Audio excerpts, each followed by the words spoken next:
Up next on U.S. Bank Business Watch, presented by the Business Courier. Market District could be the next hot development coming to over the Rhine. Local commercial real estate movers and shakers come together to honor some of their own. And take a preview ride on Carroll and Carousel and meet some of its quirky Cincinnati characters. U.S. Bank Business Watch is next.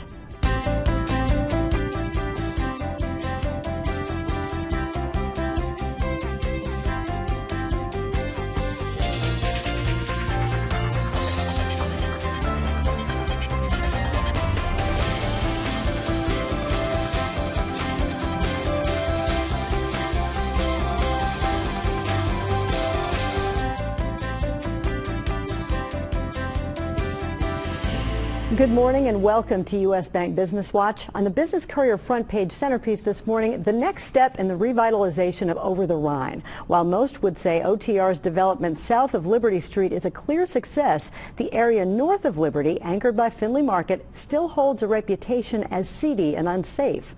Despite that, there is a land grab going on among developers north of Liberty, and developers are betting on Findlay.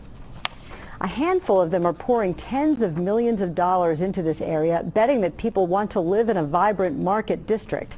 They say a revitalized Findlay Market neighborhood could further bolster development in OTR and add fuel to the already hot pace of redevelopment. Interest in northern OTR would have been unthinkable a decade ago when visitors to the market were greeted by empty stalls, vacant storefronts, and dilapidated buildings. President of the Corporation for Findlay Market, Joe Hansbauer, envisions an entire market district anchored by Findlay, stretching from Central Parkway to Ray Street and Liberty to Findlay Street. So can Findlay Market be the engine to spur more development? Business Courier Andy Brownfield wrote the story and joins editor Rob Dahlmeyer in the studio with more. Rob and Andy. Thank you very much. And Andy, thanks for being here.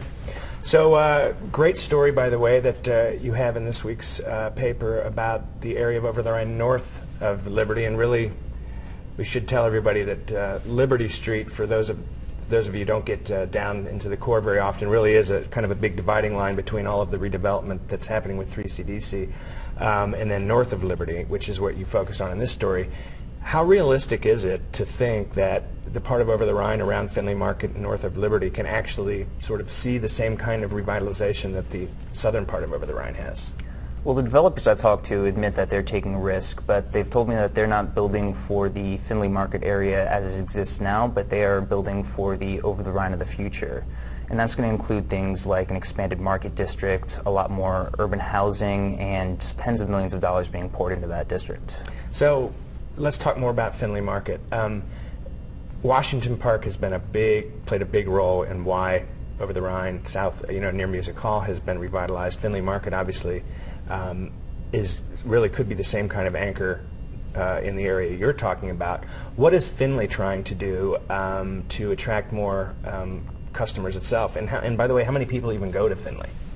Well, just 10 years ago it was 200,000 visitors a year, and last year it was somewhere about 1.1 million. Wow. And Joe Hansbauer is the CEO of the Corporation for Findlay Market. He's been orchestrating a push to make the market more of a destination by keeping it open later. Currently closes at 6, but with Eli's Barbecue staying open until 9. He's trying to attract other vendors to stay open later for that after-work crowd who might want to come do their shopping, have a beer. And as part of that, he is keeping the beer garden open later.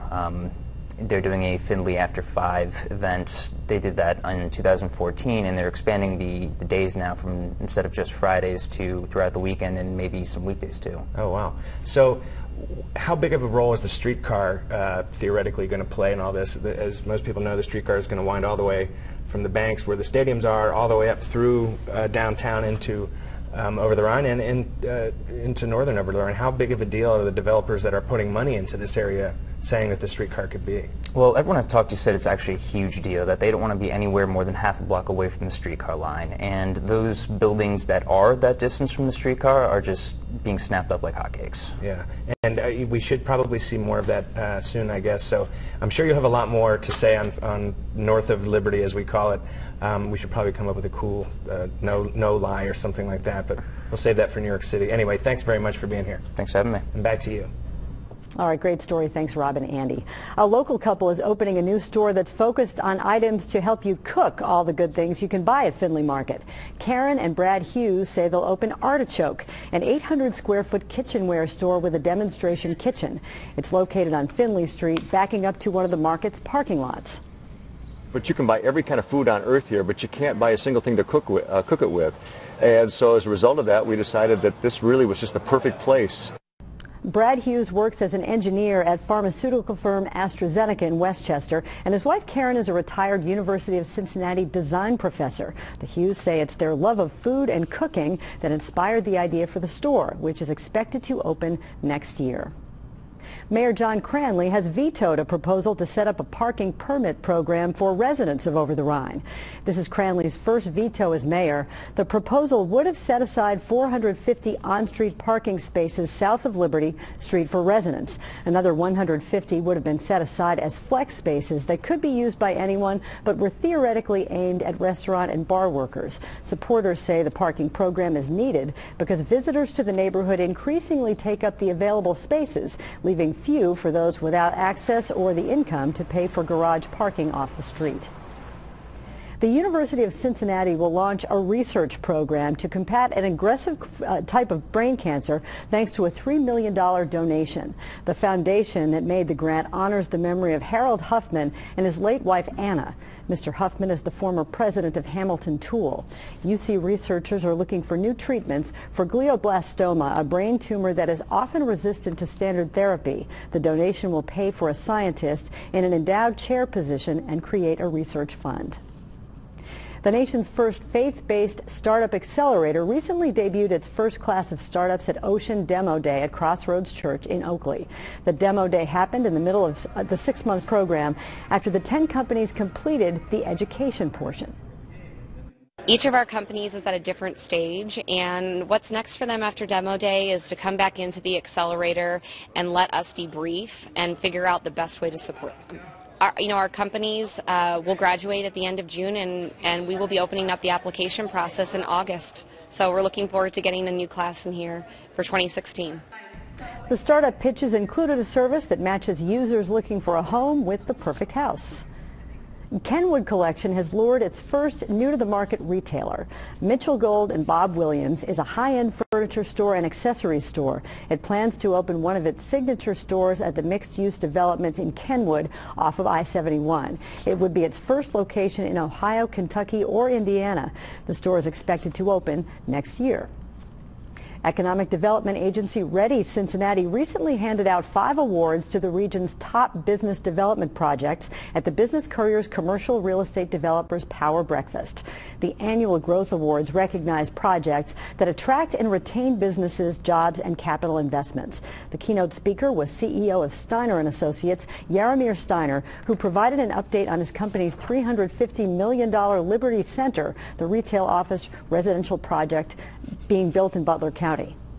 This project is superior in its concept both to Easton, that was created over 15 years ago, or even or Green, who was created about 8-9 years ago. It's very responsive to all the modern challenges and trends that we are seeing, and it's going to be a reference project not only for Ohio, United States, but probably people will come from around the world to come and see it, and I mean that literally. For a list of the 5 winners of Ready's Growth Awards, be sure to visit the Business Courier's website. The residential real estate market is also featured in the Business Courier this week. Scott Nelson's father bought Comey & Shepard in 1968 from the founders. Scott is now CEO and a lifelong employee. He said despite some gains, the current market is still challenged. We're at about a little over 5 million units a year right now, and in 2005 we were at about 7 million. So we're still a long way unit sale-wise from the peak in 2005. Nelson was an English major at UC and originally wanted to write fiction for a living. He said his writing ability ended up being an asset in a world where so much business is conducted through email. The long-awaited debut of Carroll and Carousel at Smail Park on the Riverfront is less than a week away. The unique project is funded largely by the Ralph and Carol Ann Hale U.S. Bank Foundation, named after Carol Ann Hale. The Carousel is set to open on her birthday, Saturday, May 16th. The attraction includes 42 hand-carved animals and artwork unique to Cincinnati. Cincinnatians have such a quirky sense of humor. So, of course, we have a flying pig. Of course, we have horses. We have Trigger. We have Roy Rogers' horse. We have an Oktoberfest horse. We have Bubbles' horse, which represents soap operas for Cincinnati. Totally fantastic. That carousel cost $1 million, while the building that houses it cost $4.5 million. In addition to the hail gift, Cincinnati Parks raised money from private donors to underwrite 16 art panels painted inside the carousel by Artworks interns. Children and adults will be able to ride the carousel all year long at $2 a ride. Up next on U.S. Bank Business Watch, an upscale burger joint is coming to downtown Cincinnati. And some major plans for Madisonville are put on hold.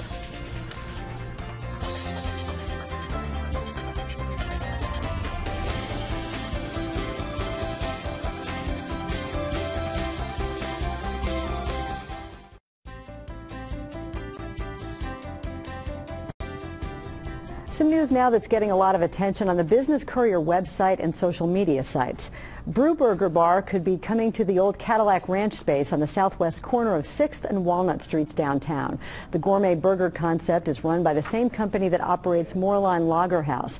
They hope to be open by mid-July for the All-Star Game. One of Cincinnati's largest private companies is looking for a new CEO for the second time in 2 years. CEO of Hillman Companies, James Waters, says he plans to retire after a 16-year career with the distributor of fasteners, key duplication, and related hardware items. He was named CEO in July of 2013, taking over for the retiring Mick Hillman. Cincinnati City Council Committee has blocked a proposed $25 million luxury apartment complex in Madisonville. In a 3-to-1 vote, Council's Neighborhoods Committee sided with the Madisonville Community Council, voting down an amendment to a planned development agreement. It would have allowed developer Ray Schneider to put more than 200 residential units in 3 buildings with parking in the 5200 block of Madison Road. Council members urged the Community Council, the Madisonville Community Urban Redevelopment Corporation, and Schneider to restart negotiations.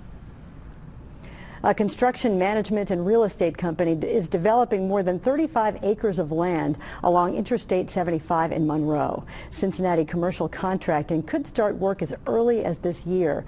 The group is still lining up potential users. The Warren County site sits just north of the Cincinnati Premium Outlets and just east of the Miami Valley Gaming and Racing Racino. The construction industry is seeing a lot of opportunity right now, and Cincinnati's largest construction management firm is at the forefront. Messer Construction Company started in 1932 as a small family-owned business. This year, it is celebrating 25 years as an employee-owned company. Since becoming employee-owned, Messer has grown from 200 to 950 employees, from 1 office in Cincinnati to 9 offices in 5 states, and from $80 million of construction to $1.3 billion in 2014. This morning in our U.S. Bank Economic 360 Customer Spotlight, Tom Kekes, president of CEO of Messer Construction, joins Business Courier publisher Jamie Smith in the studio with more on how and why that model works. Gentlemen. Thanks, Peg. Tom, thanks for being here today. Very good. Now, as Peg just said, you guys have been employee-owned for 25 years. Tell me how you think that structure has set Messer up for success. Well, thank you for allowing us to be here today. It was a life changer for the company. In 1990, the employees came together and purchased the company from the Messer family, and today those individuals act as owners of this organization. So it changes the mindset and the way they go about delivering the work that we do every day. I use the word care all the time, that our people care differently than others. It's a hard thing to measure, but it definitely has changed in the way our people act every day because they have a stake in the game. When the company grows and is profitable and they see that the results of that are in their retirement accounts, and it comes right back to them. We know a lot of times people talk about top line and bottom line, and people don't really care about bottom line if they're not owners. Obviously, that makes them think a little more. Makes them think differently, and they act a little bit differently. Well, tell me now, the construction industry had a lot of issues with the economic downturn. Do you think that helped you get through that process? Absolutely. 2010 was an interesting year. We saw about a 40% drop in our revenue, and the employees got together. First off, these are employees, they're owners, not just employers. employees. And so we got together and we worked together to decide what we were going to do. You know, we froze salaries, we cut bonus pool that we had, we cut benefits that we had, and together, everybody across the company. And we looked for ways to add services, do things a little bit unique so that we kept everybody employed through the company. And it's paying great dividends now. It's allowed us now to have that capacity to come out the other side and to grow the organization to what we are today. That's right. Now, is this unique somewhat in the construction industry, or is it more widespread than you would think? Employee ownership Yes. in general, there are several other major companies that do employee ownership. I would say yes to that answer. There are none that I know of here in the Cincinnati region locally that do that. But it is a great model. It is a great way to engage people across the board to think differently about the services we provide to our customers. Okay. Now, Messer is somewhat seen as a leader here in the construction industry in Cincinnati. What have you done? Where have you found that success? Yeah, we get the opportunity to work for some of the best customers, like Children's Hospital and Christ Hospital, and some of the most difficult projects. The thing that we've been able to do is take our dollars and put them back into the company, keep them in the company, and invest in the employees and training and the tools that they've got every day. And so that has allowed us to provide that higher level of services for our customers. And I think that's got a lot to do with why we've been so successful. Yeah, it brings back some loyal customers, right? Yes, it does. And we've got to continue doing that, continue finding ways to improve what we do every day. Yeah. Well, congratulations on your success not only here in Cincinnati, but I guess in all 9 cities that you're in. Yeah. And I hope you have continued success, and we'd love to have you back on the show again and talk again. Very good. Thank you very much. Thanks for being here today. Peg, back to you. All right, thanks, gentlemen. Wonderful insights there. Well, still to come on U.S. Bank Business Watch, if you love Cincinnati, we'll tell you how you can play a role as an official Cincinnati ambassador. And congratulations to Lauren Doyle, Vice President of Wordsworth Communications, another 40 under 40 honoree.